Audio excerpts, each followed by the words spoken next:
Thanks for being here, everybody.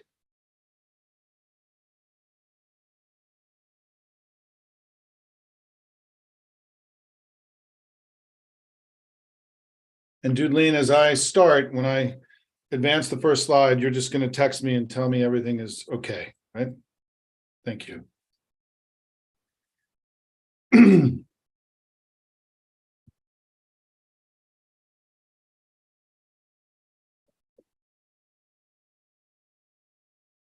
Folks, we're going to get going in just a second. Thank you for being here.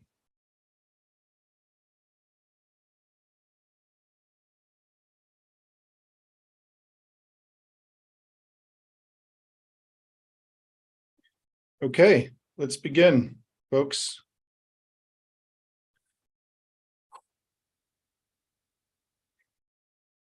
Hey, everybody, this is Simon Rosenberg, formerly of NDN, now with my Substack called Hopium Chronicles. Really excited to bring to you this presentation today.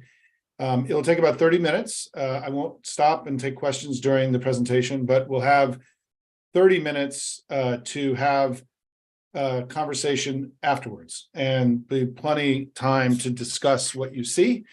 And my hope is that you will, if you like this, you'll share it with others, encourage other people to watch. Love this deck, excited to bring it to all of you. Let's get going. So first of all, I do want to just remind everybody, and Doodling, if you can just text me, that that we are that, you know, I've moved from this organization that I ran for 27 years to, which is shutting down this month, to my new home, Hopium Chronicles. It's on Substack. This is just a current picture of the homepage. Hope you'll check it out, subscribe. It's a lot of fun. We're building a great community there. This deck, as I have begun to sort of embrace this concept of hopium, which we can talk about afterwards, this deck is really sort of the beginning of my journey into sort of optimism and hopium. I built it in 2017 originally, right after the American Carnage speech. It was originally called Patriotism and Optimism, Rejecting Trump's Poisonous Pessimism. So you can see that kind of frame all the way back 6 years ago.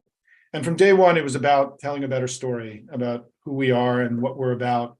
Then I felt that the national media had really was telling. And so this is an attempt to sort of rewrite our understanding of modern American history and the role of the two parties. So let's get to it. Our story today begins in 1989, when the Cold War ended and a new era of globalization began. I was alive then, and I think for people, sometimes we forget how for 40 years we had this standoff between communism and capitalism, and it was really the defining geopolitical frame of our time. When communism fell and the Berlin Wall collapsed in 1989, we entered now a completely different political age, one that I call the age of globalization. And so much has changed in the world since 1989, right? And these are just some of the ways that I frame about the changes that have taken place. And it's really been a time of enormous transformation, and the most important of which has been the rise of the rest, right? China and other countries asserting themselves on the global stage. And it's really been a period in the United States also of dramatic change in the US. And it's my view that one of the ways that it's sort of fair game to evaluate the performance of the two political parties is how have they managed against all these big changes that we saw, right? How have they done? Anyone who runs an institution or runs an organization knows that managing against change is one of the hardest challenges of being an executive. Let's take a look at American politics from 1989 on through the lens of managing against change. And what you're going to see over the next 30 minutes is that one party has done a really good job in reorienting their politics around a changing world, and another party hasn't. And this is just on the most basic measure, job growth. And here you see Democrats have repeatedly created a lot of jobs, and Republicans haven't. And Trump was even down in negative territory, the first president to have negative job growth on their watch since Herbert Hoover. And when you look at it now, is that, there were 16 years of the three Republican presidents since 1989, 2 million jobs created, 16 years of Clinton and Obama, 34 million jobs created. So, similar period of time, strong performance by the Democrats, and then Biden has come in with what has been a very strong economic performance in the last few years to complement and build upon the strong work of Clinton and Obama. When you look at it as jobs per month, I find this to be a remarkable statistic, and one that you'll see the White House using quite a bit, and it's derivative from this work that you're seeing today. The Republicans have only averaged 10,000 jobs created per month over 16 years, over their 3 presidencies. Last month, I forgot to update this. That was the month before. Last month, there was 311,000 jobs, right? Which would have been 2.5 years of Republican job growth in a single month. I mean, just so we understand how anemic how poor the economy has done under 3 consecutive Republican presidents, and how well it's done under us, right? And this is the unemployment rate. It's gone up under Republicans, down under Democrats. And the story here is that, we've seen under 3 consecutive Democratic presidents, strong growth, lower deficits, and American progress. And under 3 consecutive Republican presidents, we've seen recession, spiraling deficits, and American decline. And when you add it all up, in the 18 years of our 3 presidents, the 16 years of their presidents, you see that Democrats have 96% of all jobs in America created since 1989 have been created under Democratic presidents. It's really an amazing statistic. We could stop the presentation probably right here, but we've still got more to do. However you measure this, we keep seeing the same story, right? Which is that strong progress under Democrats.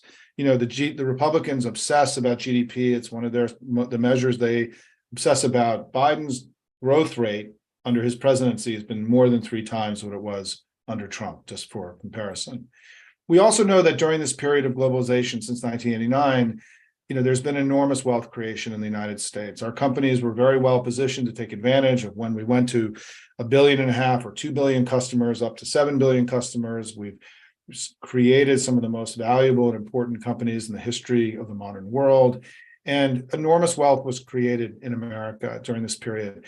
In 1989, the Dow was at 2,000. Today, it's up, this is a couple days ago, around 31,000. I didn't look this morning. That's a huge increase of the collective wealth of the country due to the strong performances of our companies here in the United States.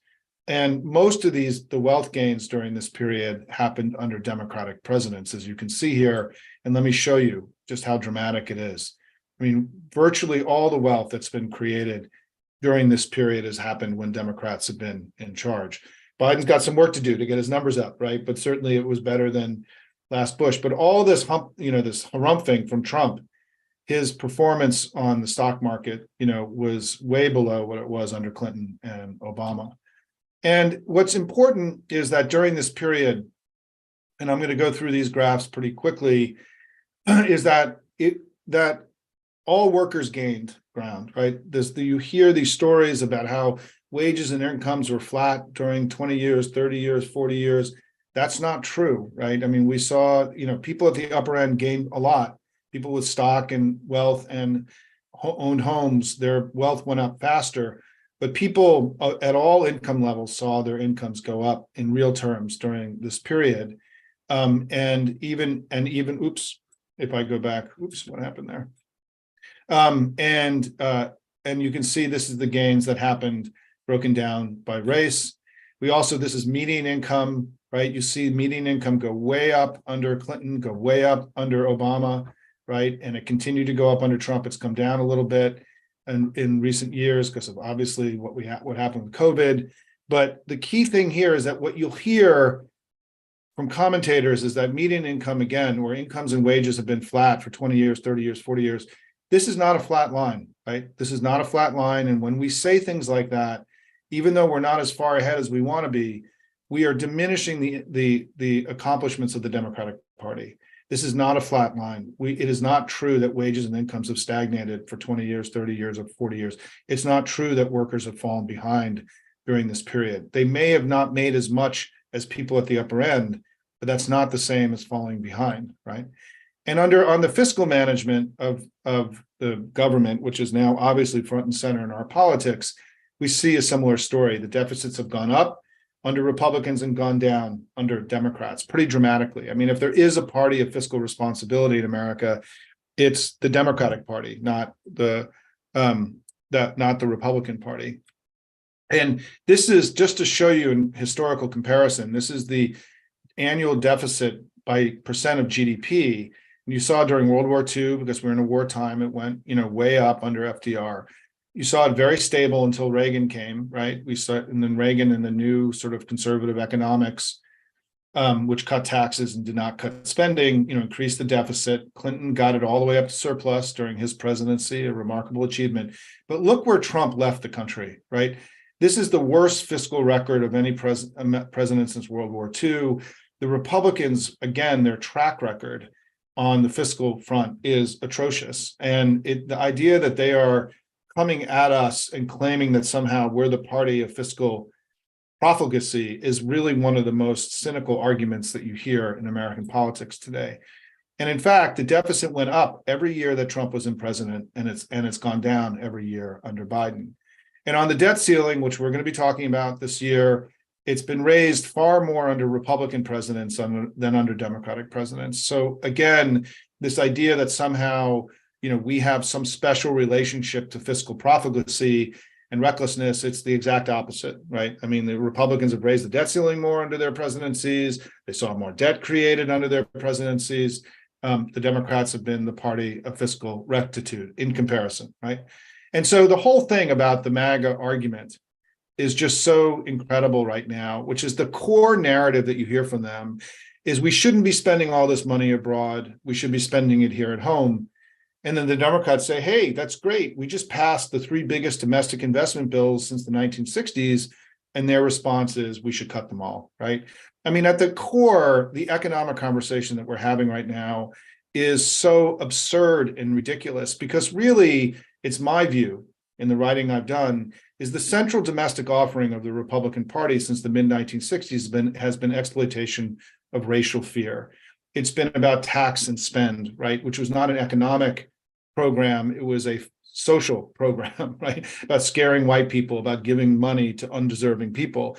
And so the Republicans have actually been wildly fiscally incoherent. I mean, economically incoherent. It's been the Democratic Party that has been economically coherent during this period of globalization. And so let's just also now talk for a minute about what's happened under Biden, right? Because it's really been, I think, again, Democratic accomplishments are being undersold here. We've had the best recovery from COVID of any of the modern big economies in the world, right? We're outpacing all the other big G7 economies. We've had just within the last month or so, the lowest peacetime unemployment since World War II, the lowest unemployment rate since the late 1960s. We have now the lowest uninsured rate ever recorded in American history. We've also had just recently the lowest poverty rate ever recorded in American history. We're seeing an elevated levels of new business formation, obviously a sign of incredible health and vitality of the American economy. The can-do spirit of the American people is very much alive and well in this period. We've seen, yes, inflation's been too high, but wages have also been very elevated. And so the real net impact of inflation has been, I think, exaggerated by many commentators. And in fact, real earnings in 2022 were positive. So again, workers didn't fall behind in 2022. These kinds of assertions are not based in data. It's hopium, perhaps. And we've also seen, because of our social programs and because people held back spending during COVID, we also see now that people at the bottom 50% of the American workforce have more cash in the bank than they've had in a very long time. And the health of the bottom 50%, because in many ways the rising wages was heavily concentrated at the bottom. We've seen, the bottom 50% is actually in stronger shape today in America than it's been in a long time. We also have 2 job openings per every one unemployed person. It's the most in modern American history. And in the trade deficit, which is something that the Trump administration was obsessed about, and as you noticed, it went up at the end of their presidency. It's come down in recent years now that the economy is getting back to normal.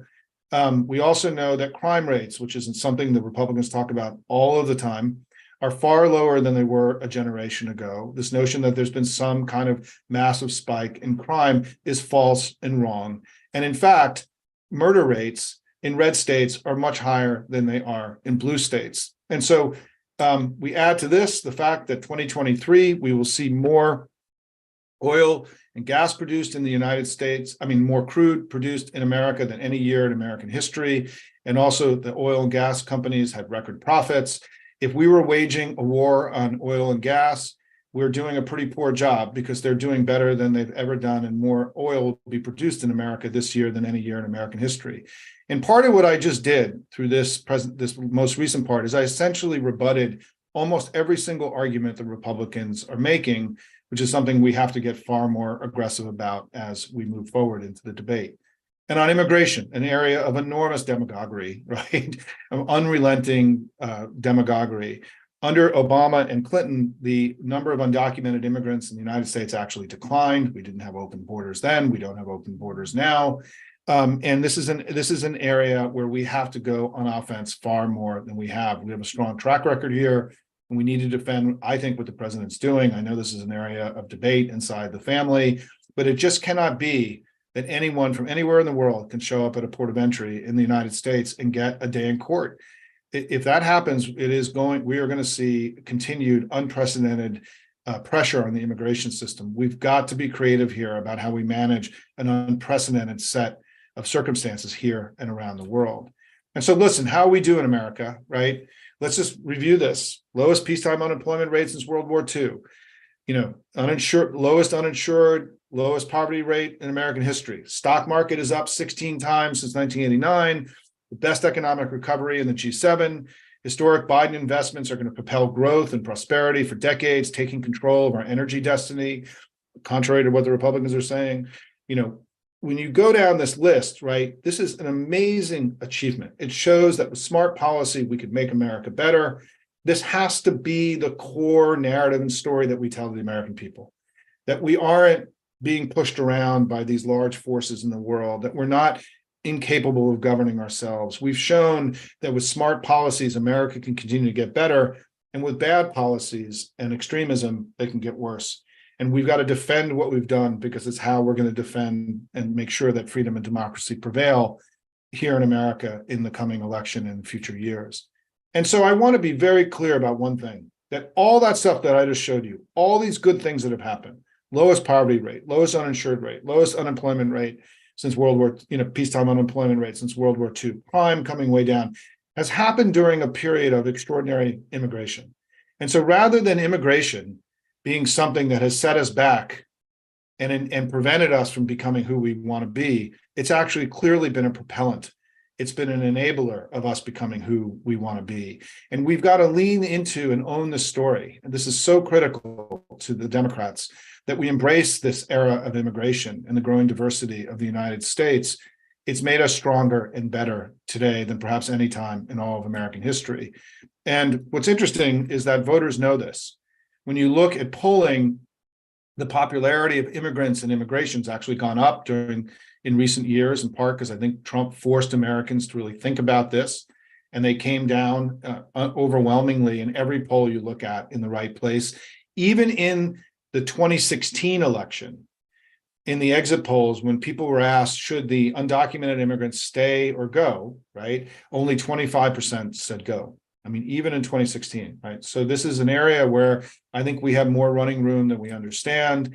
And certainly on the issue of globalization, something high that's going to be continually highly contested, it's the central narrative, right? Trump uses the term globalist, the MAGA uses the term globalist, and I just want to say I am a proud globalist here today, that our party is very much in favor of us being connected to the rest of the world. That's far less true of Republicans today. So by many measures, right, life in America today than it's been in a long time, perhaps ever, right? We're doing well, everybody. This isn't carnage and destruction and chaos and everything else. In fact, by many, many measures, right, things are better today than they've ever been. And it's important to recognize that the democratic success that I've just gone through has not just been in governing, but it's also been in politics. This is the popular vote. When I went to go work for Bill Clinton in 1992, we had lost 5 out of the 6 previous presidential elections. We had lost some of them by historic margins. We were not competitive at a presidential level during this period after 1968. And the New Democrats, the group that I was part of in the Clinton world, set out to make us competitive in presidential elections again.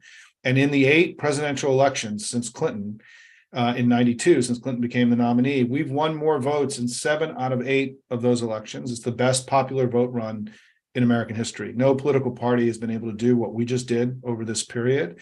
And as you can see, we've averaged, almost 4 points more than Republicans. Note that during this entire period, the Republican Party, which controls 6 out of the 9 Supreme Court seats, has only broken 48% a single time in 2004, right?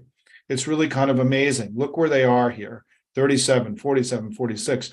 Note here that in the last 4 elections, we've broken 51 three times, and I'm going to come back to that in a minute. So 2022, and I just want to thank everybody here who was part of this extraordinary election. This was an amazing election, everybody. We have a lot to be proud of. It's our 3rd strong election in a row, the 3rd disappointing election in a row for MAGA. And despite high inflation and low Biden approval, right, we gained in some of the most important battlegrounds. We picked up a Senate seat. We won 4 state House seats. We didn't lose a single state legislative chamber in the country. It's incredible, given what people thought were going to happen in the election, right? We did better in the early vote than in 2018 and 2020. Our candidates dramatically outraised Republicans. Our grassroots is more muscular than it's ever been and stronger than it's ever been. And we also, in the last several elections, we've done better in the Southwest than we've done in 80 years. It's a strong, incredible, we should be very proud about where we are as a party right now. And you can see that this is party ID over a long period of time, and that during this period of globalization since 1989, the country's been more Democratic than Republican, just fundamentally, right? You see that in the popular vote. You also see that in this data. And oh no, it's coming up. I have a fun new slide. And so if I'm right that things have been good since Reagan, that we've been good and they've been bad, right? We've been successful, they have struggled during this period, then people under 45 who've grown up politically after Reagan should view the 2 parties, as not the same, right? They would see a distinction between a party that's governed well and a party that hasn't, and that's exactly what's happened. If you look here, this is one of the most important slides in all of my work, which is that up until 2006, the under 45 vote was a jump ball, right? It went back and forth. It was young people were not more Democratic than Republican. I mean, they were equal Democrat and Republican. This was a jump constituency, right? This was a swing constituency. And in fact, people under 45 went with the Republicans several times during this period. But things changed in 2006. And there was a demographic change in America. The emergence of millennials and Hispanics who were overwhelmingly Democratic, created a new opportunity to lean into this new demography, this new electorate, and build a new politics. And since 2006, when Hispanics and millennials started hitting critical mass, we have seen Democrats getting huge margins with the under 45 vote consistently, regardless of our candidate. The 2 elections that we didn't do well during this period, look at what happened with the under 45 vote, right? This is our source of strength. Young people are the very center of our politics, not at the periphery. This is where our margins are coming from. And some of you know I've called for the Democrats to make a campaign this next 2 years to increase the voting, to have more young people vote in order to increase our margin from 51% to 55%. And if you look at this, I want to just show you that, this is work I did. This organization that I ran helped identify Hispanics and millennials, this new coalition in 2007. We analyzed the election in 2006. We saw the demographic trend lines. We sold to the whole family that there was a new electorate coming. There's an article on my website you can read going all the way back to 2007 about this. And look what's happened, right? From 1948 to 2004, Democrats only broke 50.1% in a single election. In 1964, after Kennedy died, right, was killed. We received only 50.1 in 1960 and 1976. Clinton got only 43 and 49. So from this period of 1948 to 2004, we only broke 50%, 50.1 one time. It's an incredible statistic. I just found this stuff the other day. So when we started winning again after Clinton, if you look at this here from 1992 to 2004, right, we averaged 47% of the vote. After the demographic changes and the Obama campaign leaning into this new opportunity, we've gone all the way up to 50.9. It's almost a 4-point gain here. And my argument now is that we're averaging 51% in the last 4 elections. We now need to start thinking about how to get to 55. And we're going to talk about that in other presentations, but this is a core part of the work that we're going to be doing together. And what you'll see here is that as millennials and Gen Z, become a bigger part of the electorate, right, we have enormous opportunity to grow our coalition, expand our coalition, and get up to 55 and help end the dark grip of MAGA on the Republican Party. So I realize I'm going a little long today. I'd added some new things, so I'm going to cruise through this next section really quickly. And basically, the bottom line is that despite all the success we've had in the economy, we are not getting credit for it with voters. In 2020, Trump beat Biden on the economy by 51 to 39. And among voters who said the economy was their most important issue, we lost those voters by 4 to 1. Biden went into the presidency with underperforming, with a perception that he was not as good on the economy as we all believed he was, right? And that weakness on the economy has continued through polling over the course of his whole presidency. I can summarize these slides as showing you that we're, here we're doing really well on abortion, healthcare, and all these other issues. And down here, on inflation and economic issues, we're not where we want to be. And basically, we're still in negative territory in the economy. And one of the big arguments that I'm making to the family is that we need to get, by the end of the year, we need to be in positive territory in the economy. And this shows in a recent Navigator poll that if you inform voters about what's happened with the economy, we can get into positive territory. This is not pie in the sky stuff, right? We go through basic ballot testing and basic, information being provided to voters. We go from being down 5 in the economy to up 3 in the economy. This is why I talk about how we have to get loud and win the economic argument this year. So let me conclude this. Just thoughts, resolutions. Consider this like an extended meditation from a guy who's been in the business for too long, right? And been in this full time since 1992. The most important thing I want to begin with is that, we have to reject this concept of the left and the right as a legitimate way of describing American politics. It's far more accurate to describe one party that's been good and successful and another one that has struggled. This effort to create this left-right construct is something that the right tries to do.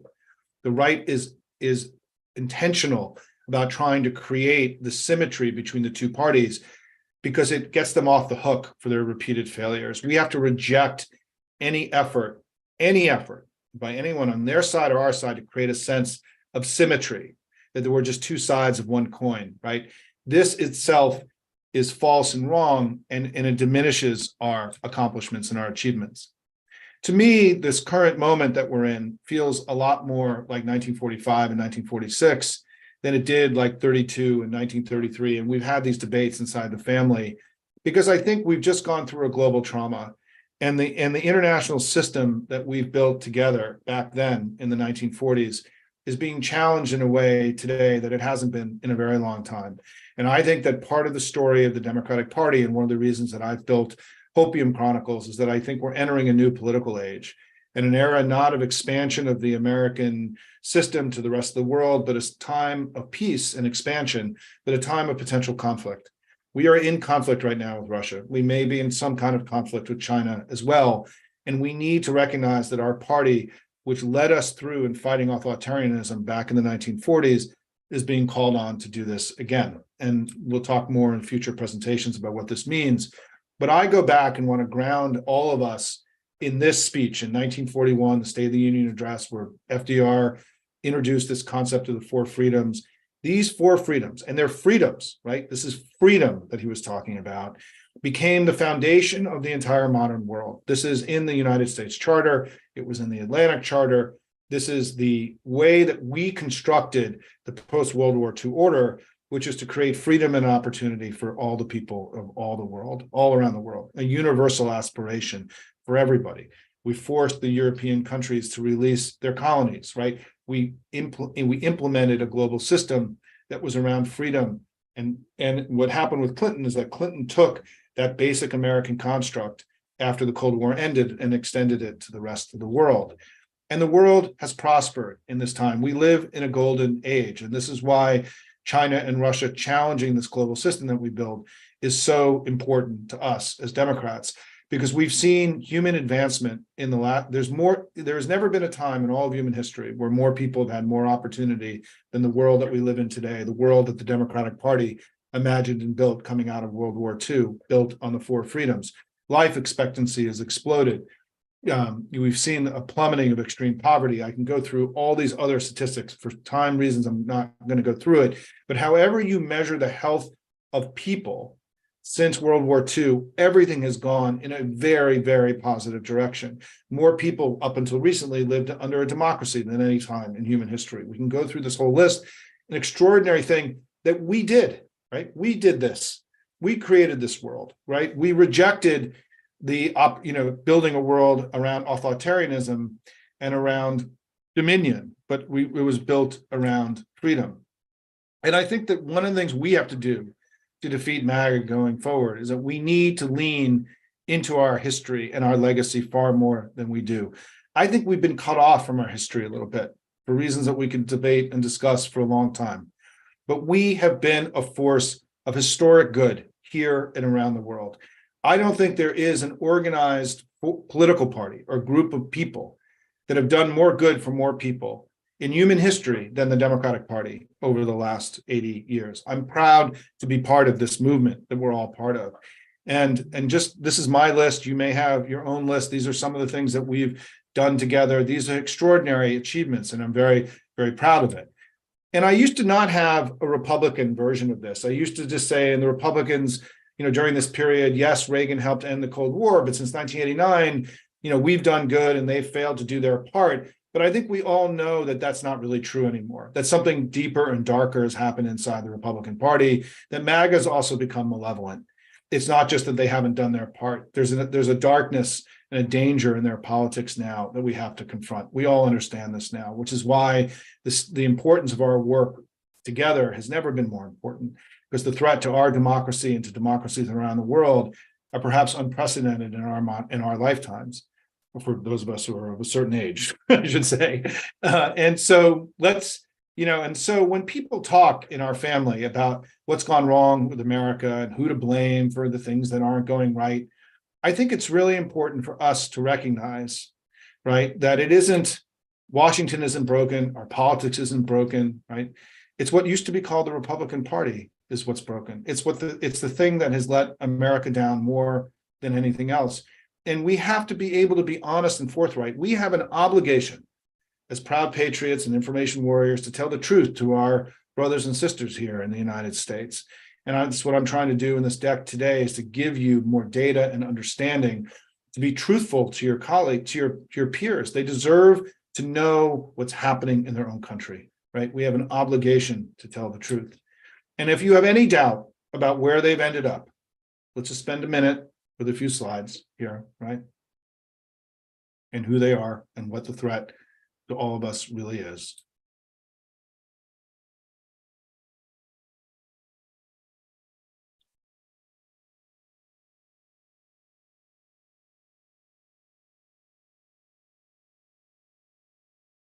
We all know that we're so much better than all of this. Thanks, everybody. Really appreciate your time today. I just want to close by saying that if I can leave you with one final thought, that we are part of one of the most noble and consequential political projects in American history. That project is being threatened today as it hasn't been in a long time. And we have a lot of work to do together. And that's why I founded Hopium Chronicles. Please join me on Substack. Subscribe, it's free. You can give money if you want. And let's get to work. We got a lot to do. Let me end this now. And thanks, everybody. Let me just fix my camera here. Hope you enjoyed it. And by the way, you may hear my dog, Tug. He has been barking and being active, and there he is. Sometimes when I'm talking to friends and he's not in the conversation, he gets a little annoyed. And let me see if he'll stop here in a second. I'm going to take a 60-second break, go to the bathroom, drink a glass of water. Let me get him to shut up, and I'll be right back.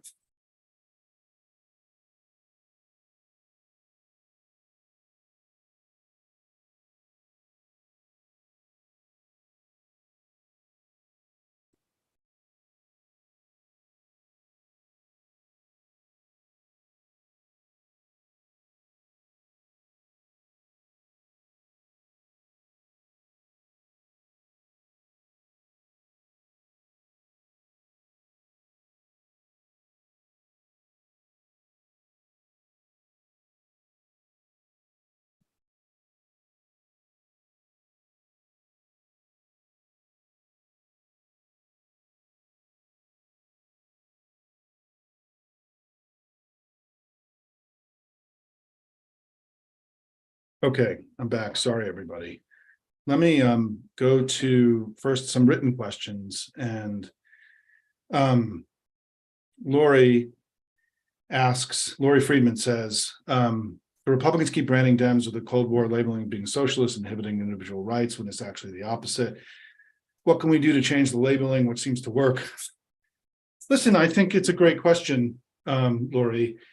And I want to be very clear about sort of where I see myself in this ecosystem, right?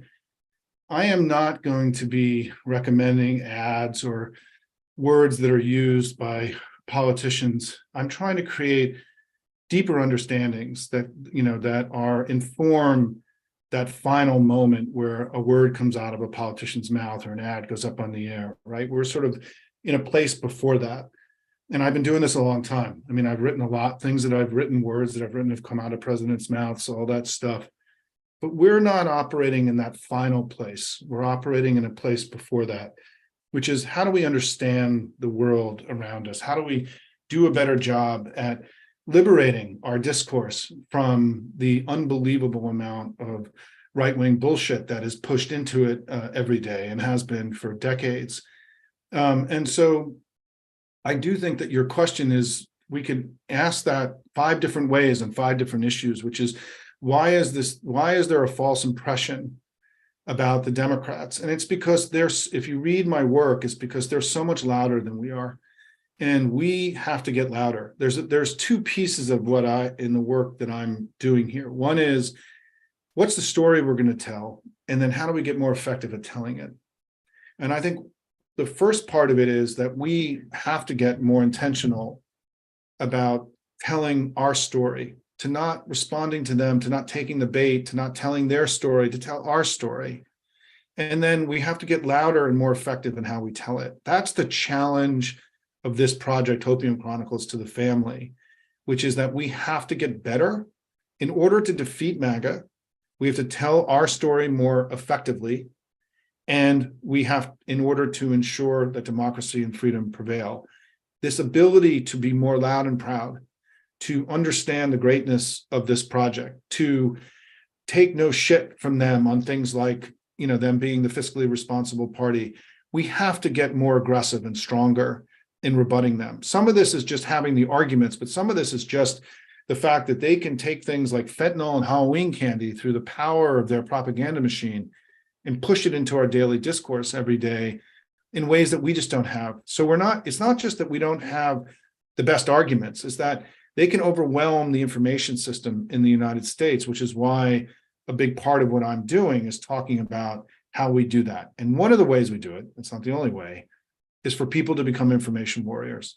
And the story that I tell is that when I was in the war room in 1992, the way that we think of the war room, it's like 20 kids drinking Red Bulls, being sweaty, and producing, videos to fight back against Republicans. I think we have to rethink the war room now as 4 million, 2 million, 3 million, 4 million people wired together in amplifying positive messages and responding to their negative sentiment with positive sentiment. That's what this deck has been about since its earliest days in 2017. And, I hope this gives you ammunition and inspiration to go tell our story in more effective ways. Lori, thank you for being here. Yes, so there is a recording. This will be up on Hopium Chronicles and on YouTube today. I do it once a month just to baseline thing here. I do this once a month. It's new and fresh every single time. All the data is updated. There are new arguments. I had a bunch of new stuff today that I'd never used before. I've been working on this and workshopping this thing for 6 years. And it is, so every time you come, it's going to be fresh and new. And so even if you saw it 6 months ago, 9 months ago, it's going to feel a little bit different each time. And I do it once a month, and it's free and open to anybody, but the recording will be on the site and you can send it out for anyone who wants to watch it. And I would appreciate that if everybody does do that. Spread this around to your networks. This is a powerful thing to inspire us as we go do battle with MAGA, I think. Let me just jump around. There's lots of really good questions here. Let me see if I can get a sense. I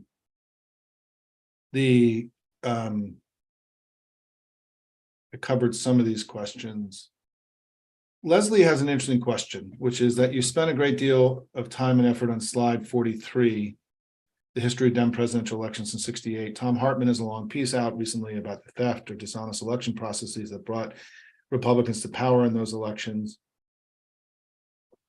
Yeah, look, I mean, as part of telling our story and not living in a never-ending false red wave, like what happened in 2022, these constructed things by the right that become conventional wisdom that are false and wrong, that we spend our time, repudiating and fighting back against. The socialist charge, for example, was raised earlier.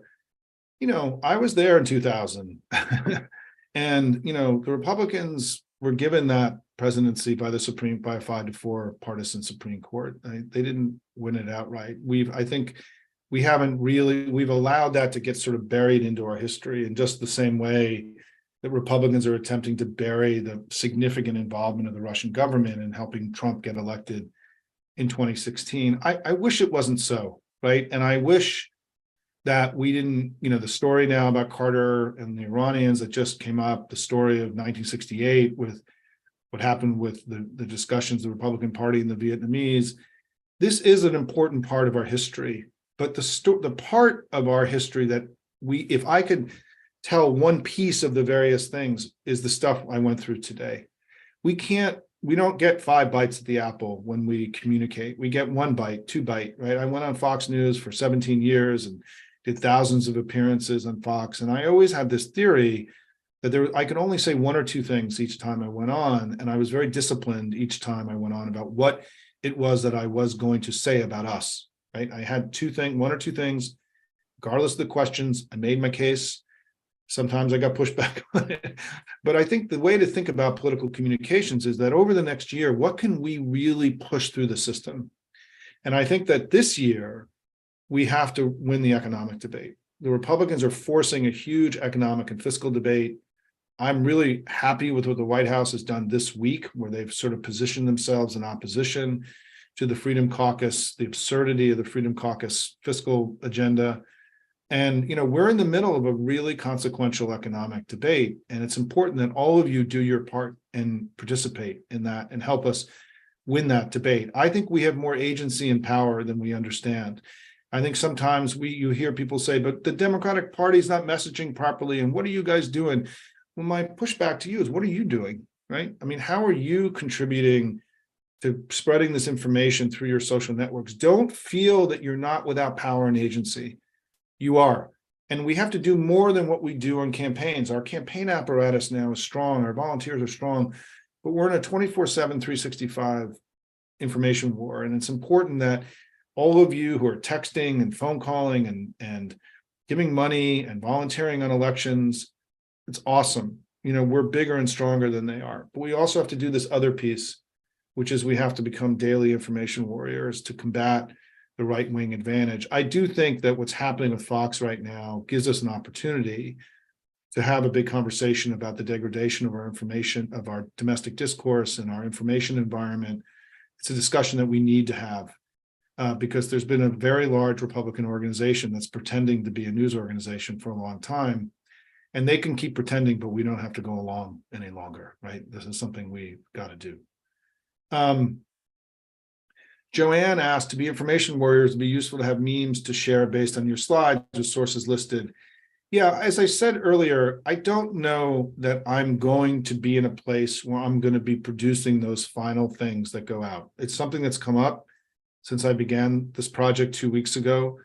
I'm going to give it some thought. It won't be something I do in the next few months. I mean, it depends on how much, frankly, money I raise. I mean, the more money and more members and paid subscribers I get, the more time I can spend with all of you, right? I mean, if this isn't producing large amounts of money, I got to go make money other ways. And so, the more I get more time with you, the more subscribers and we have. And so if you want more help, there's an incentive to push a few people our way here.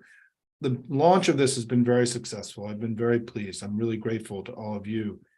But I never contemplated being in a place where I would be producing sort of the talking points or the memes beyond what I'm doing. It's something that I'm going to wrestle with and we'll talk about together, but it requires a level of work that I wasn't really anticipating doing. But I hear all of you. I hear you. I'm listening. I'm giving a lot of thought to whether I can expand my portfolio beyond what I was doing. I do a lot of work in workshopping language on Twitter every day. It's sort of my daily sketch pad. And I've been very pleased with the quality of the content that we're producing out of Hopium Chronicles so far. But we're in our early stages. And for a guy who's not young anymore, this is a huge change in my career, but I'm really excited about it. And I look forward to being in the trenches with all of you as we go forward. Laura asked, you keep referring to the family. What does that mean? It's the Democratic family, our dysfunctional, crazy family. We're all in this together and we have different roles to play. And I have been doing this a long time and I really feel like I'm part of a family. I really believe that. I mean, I grew up with 6 kids in my family, so maybe that's what taught me how to, build coalitions and work together with other people. But I think that I view the Democratic Party not as tribes or as groups, but as a family, right? And I have felt that a long time. And I think it's important because sometimes we spend too much time focused on the things that divide us and the things that keep us together. And it's something that I think we have to get better at, frankly, in the way that we approach the collective enterprise. The right wins if we split, right? What happens, we know from history, we know from recent elections in Europe that the right gains power when the center-left coalition splits and atomizes and goes to war with itself. And it's why we don't have the luxury of fighting among each other. We have to stay focused on the task at hand. So Dale asks about information warriors. If you go to Hopium Chronicles, there is a lot of information and discussion around the information warrior concept. And there's videos and writing that you can read to get more acclimated. But the bottom line is I like to say, we need to get louder without being annoying, right? We need to spread information through our networks in whatever way is comfortable. Many of you work already in texting and postcard writing and other things in campaigns. Many of you are working in Wisconsin right now, for example. But there's more we can do. I'm also partnering with lots of other, I've been doing events around these new organizations like Courier Newsroom and Resolute Square. There are new media organizations that are helping us get louder. I'm hoping that Hopium Chronicles itself is a tool for us to get louder. I ran a 501c4, and 501c4s are very limited in their speech. Part of the reason I started this new organization is to give me more ability to be a partisan and to fight MAGA more directly than indirectly. And I'm still going to learn. And it's sort of like, think of Substack as we're a small media organization, right? We're not a political organization. Part of the right's innovation is they put a lot of their politics inside media organizations that were very free to speak in a wide range of issues that it's much harder to do in 501c3s and 501c4s. And I do think that part of the innovation you're seeing on our side is we're starting to develop our own media, which is really a critical piece of what we need to do to get louder. So many good questions in here. And listen, yeah, folks, you should be excited. You should be loud and proud. We're part of this remarkable thing. We're kicking their ass, right? We still got a lot of work to do, but part of what I want to give you as a homework assignment is that for all the agita that we had last cycle, I want you to start every day with a few things, right? Joe Biden has been a good president. The Democratic Party is strong. The country is better off, right? period, declarative sentences, no buts, no ands, no whatevers, right? Simple declarative statements. Do not make Republican arguments for them. We have to make our arguments. When we get our bite at the apple, when we get our time to talk on Fox, when we get to speak to our colleagues, spend time in positive stories, positive sentiment, not negative sentiment. We can't be more pessimistic and negative than they can. We can never match them in that, and we shouldn't try. Part of our success is to respond to their negative sentiment they're pumping into our discourse every day with positive sentiment, with hopium, right? And optimism and patriotism and love of country. This is how we counter them. We don't go down to where they are. We rise above, right? And when they talk down America, we talk it up. We're the party of patriotism and love of country. They've abandoned that now as Republicans, as MAGA. Not as Republicans, as MAGA. And I think there's a big difference, because I think we have to recognize we had many Republicans and former Republicans play critical roles in our success in this last election, and we're going to need them in the next election too. Mike asks, is the deck available for download? It isn't. I want people to watch the presentation. I will create, there is on our site, there is an economic document that has 4 or 5 of the key slides that you can read about winning the economic argument. I am open to suggestions from people about how we make this more accessible to more people. It's part of my new job here in this new project. But I want people to watch this, because I think that the deck, you're going to lose some of the power of all this when it goes into print and goes into a deck. And so I wrestle with that, Mike, to be honest. But I'm open. In the next, over the next month, we'll do this again in mid-April. I'm going to be working on figuring out ways to popularize this and make it more digestible for folks. But the best way to stay in touch with all this thinking is become a subscriber for free, right? To Hopium Chronicles, where I talk about this stuff every day, right? There's an amazing, this is our world. This is like an orientation for our site and what we do and the work that we do. There's obviously so much work flowing out of this, right? This is 30 years of me being in the business in a half hour. And, but so if you want to get people connected to this thinking, you should encourage them to subscribe to Hopium Chronicles, where not only is there almost daily content, but there's also going to be a lot of live discussions with me and all my friends, right, in the coming years about all this stuff, right? We're going to have a robust, set of discussions with outside people that will start in April or May. And next week, I should say, I'm hosting my monthly political briefing where I go through politics. I don't do this. I give a presentation on politics. It's free and open to the public, to your members and friends. Encourage them to come to that as well. I've covered some of this, some of these questions. Thank you. Lori says this really important thing, which is that all of you can email this out to all of your lists and ask them to watch it, right? This is free and open to the public. I always hoped that at some point this would become the kind of thing that would become something that every person working in grassroots democratic politics would watch. It's really designed for that. And I would love your help in that, Lori, and everyone else here who's part of a community. Make this something that is that everybody watches, and it is updated once a month. So if somebody, it's always fresh and new. It's not sitting on a shelf for a long period of time.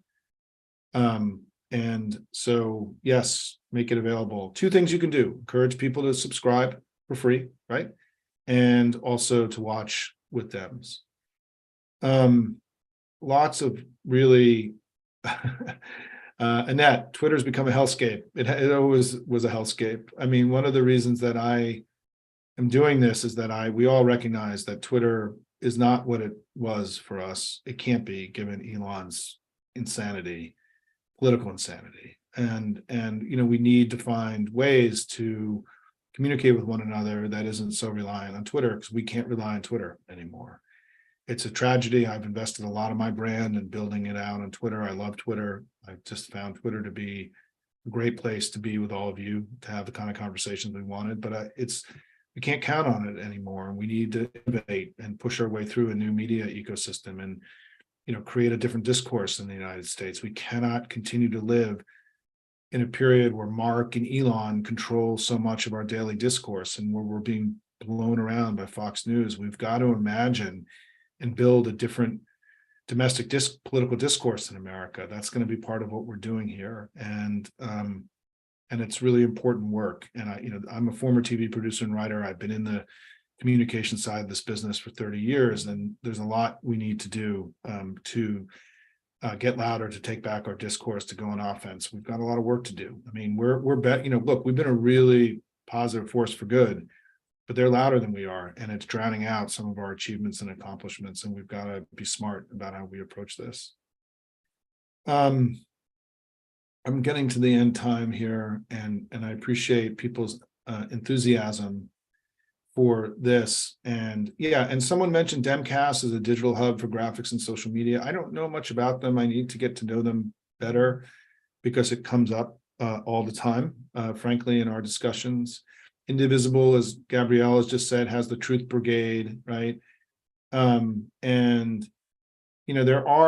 hoping that the DNC is also going to, become louder, and we're going to have a Biden campaign very soon that's going to be very loud and asking everyone to, work with them. I'll give you an encouraging thing. Yes, I'm a Ted Lasso fan. I hope all of you are too. If you're not, it's an amazing television show. They had the cast of Jason Sudeikis and the cast of Ted Lasso at the White House yesterday. And on Sunday, the White House Twitter feed had a picture of the Oval Office, and above it, they had "Believe," which is the sign from Ted Lasso. That, as of this morning, that had gotten 25 million views.